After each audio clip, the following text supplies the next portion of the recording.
All right, this Conwell Egan football training camp report is brought to you by Aria Health. Marty? Hi, I'm here with Jack Techtmann, and we're going to discuss Conwell Egan football's 2013 season.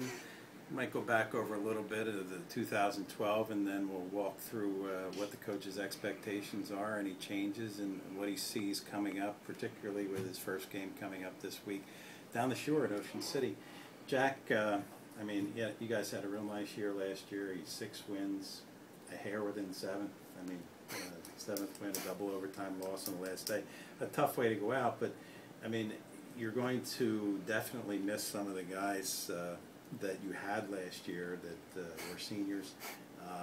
A couple of guys that I can come to mind for me is a guy like Dan McLaughlin, who played both ways for you, was all Catholic, double A, and on offense and defense, that kind of leadership. How do you make up for that? Well, the good thing is we don't have a whole lot of seniors because of the threat of closure. Only 4 came out when they were freshmen to play football. Now we have that number now up to 10. 2 of them are kickers, but the 4 that came out have been through the wars. They've been through the survival of the school, so they're natural leaders. They know what it takes. They've watched the older guys.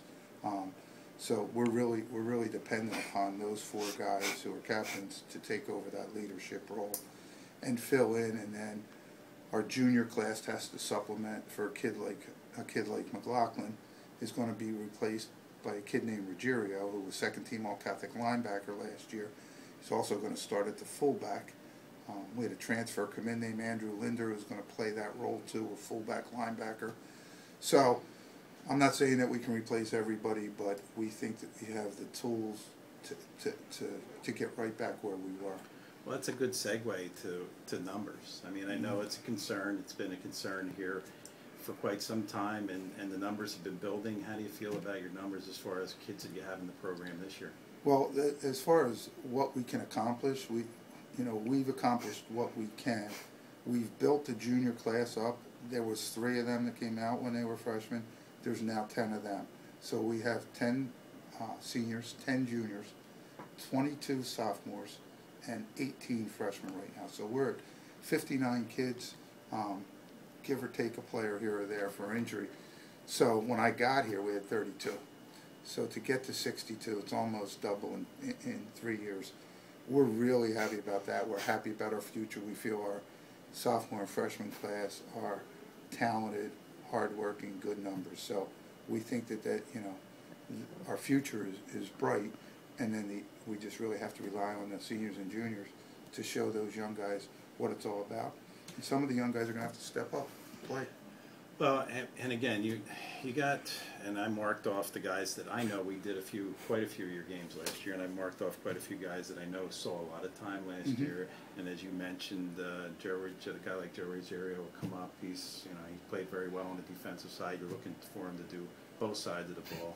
But you also added a couple of kids to those numbers that transferred in. I just was wishing you could talk about them. You mentioned Linder and possibly Joe Strong, a couple of guys that you got that transferred in this year. Yeah, and a couple guys. Ruggiero was actually a transfer in. I think 7 of our juniors right now transferred in, and most of them transferred back. Sam Cooper went to Holy Family Grade School, which is right down the road, our main feeder program. Heard we were going to close, went to Ryan. Wyatt McLeod, Holy Family, Queen of the Universe. Can walk, so he's right across the street from our school. Was at Notre Dame freshman year. Ruggiero lives in Cobalt Ridge, went up to Wood because they all thought we were going to close. The day that we were announced open, Joey Ruggiero's father called me, and he was back a week later. And then Andrew Linder played at Ryan with Sam Cooper and heard that there were good things going on here, so he left and transferred in. Joe Strong's parents called me towards the middle of the summer and said, his mom was a Conwell girl and she would like to get him back to that. So he transferred in, and all of those are really talented kids who work hard, good leaders, and we're just happy they came back and they built up our junior class, which we really needed to do. Well, now, we always talk about the skill guys. And what I'd like to do, especially when we talk about numbers and sizes of teams, just how much size do you have how do you feel about your up front offense, number one, and then we can talk about the front seven on the defensive side. Okay. Well, hitting that first, the front seven on defense, I think, is going to be our strong point. Offensively, our center is returning. Tommy Doherty has really worked hard in the offseason. Great academic kid, knows the game, gives us some solid performances up front. We're going to be 250 across the front line. We lost Shane Phillips, 3'10", 6'5", 310. That's hard to replace.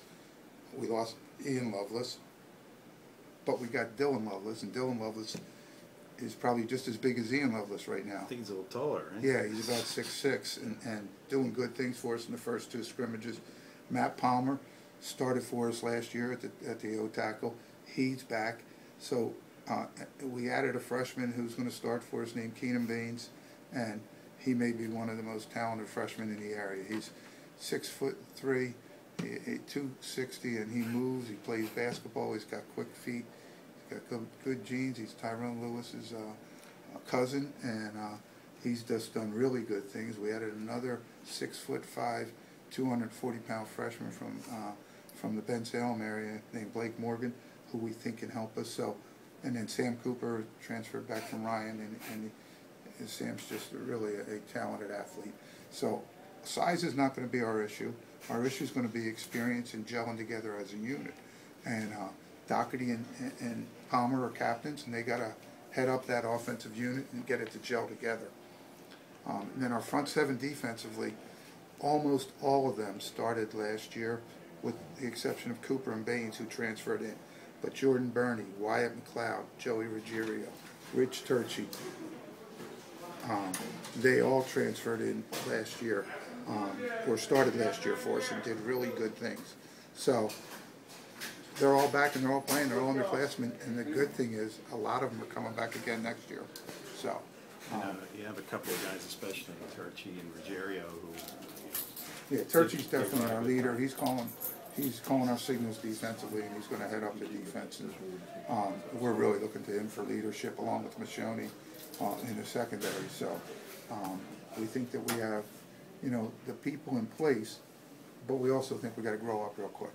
So. Well, speaking of that, I mean, we worked our way around it, but now we're back at the quarterback position.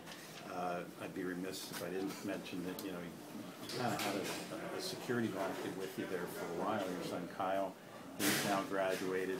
He was a guy who was in that offense for the longest time, knew it inside and out, probably challenged you on it a few times. And now you're bringing in a guy, Mike Alley, who got a couple of games in last year. We saw him. We did the first game and the last game. Yeah. So we saw 2 full games of Mike Alley. Obviously talented. How is he adjusting, and how is he doing this year?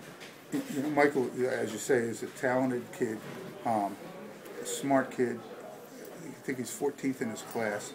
The beauty of Kyle getting hurt last year, which wasn't, how we planned things, but Michael stepped in and scored 28 points in the first game of the year, hadn't even attended a day of school here yet, and started and won a game.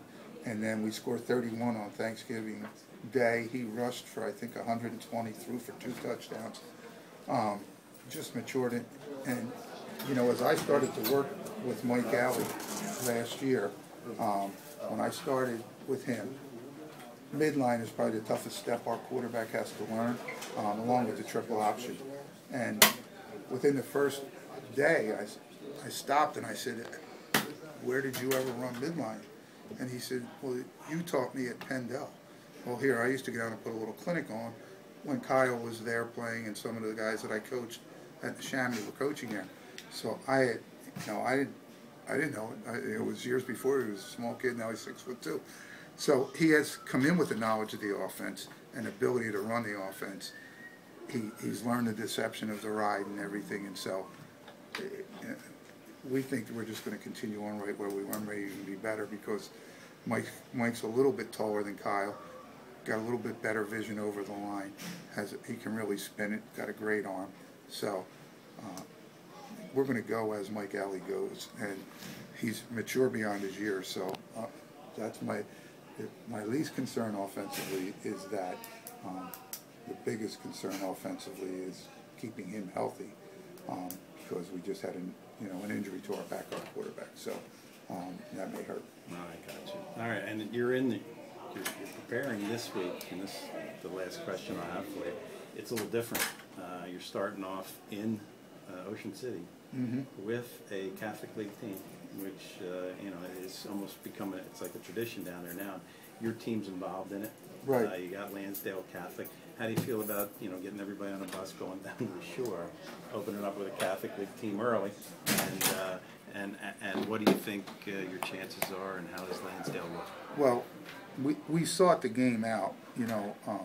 Tommy Kirk is the head coach, first-year head coach at Lansdale Catholic last year. Actually, the first year I ever coached. I don't even remember how many years ago that was. I coached Tommy Kirk at Archbishop Wood, and John McFadden, his defensive coordinator, was a defensive back for me at Archbishop Wood when I coached there. So I knew those guys.